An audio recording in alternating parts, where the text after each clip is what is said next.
Aie, malamba na.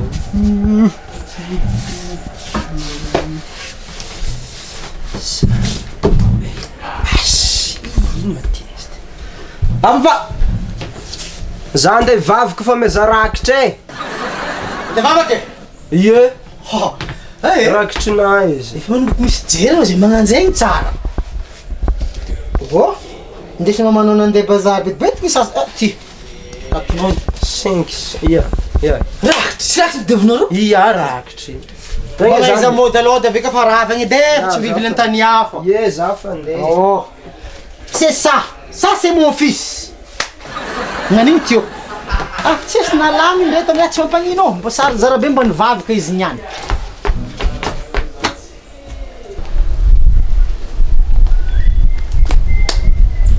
Pandehanatra. Andehanatra? Mitafy manao? Mitrotera. Ia. Ke. Goûter. Ay ve. Ano papa Saradina. Anao tatalik zany commence hitako savara ataonao. Zany moaly namakimaky kahienao hitako anao nahazonao tsara, toy izy fa tsara. Amanao iny fa loso. Fa lasa. Manafo e, netiny vola jiaby. Goûtenao iny zany plat. 500 koa nitindray papa. Ia, 500 francs kondro izy io, vola kondro izy io, nga tsy vola. Ke goûter na 500. Ke tsy mahavita azy misy ki amin'olo.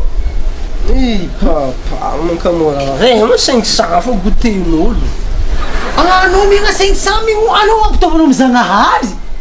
Ino ka dirany koragna zegny ke olo. Anao no moaly na meko 500 de natao rakitra. Zagnahary tsy no karaha ataonao eto aminao e. 500 fa minao zanga, tsy nagnanjegny. Sady marina.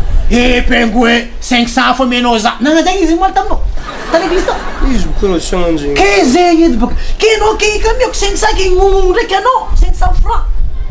Fa Zagnahary zany ko tsy homagna fa za homagna ty tsy mavoko baka. Anao edy am'Zagnahary. Izy ao mivolagna mandao am'Zagnahary. Mindôha mahavita azy izy. Papa. Afo to bebe Zagnahary ndraiky e. Zaza avahizo, zegny problème.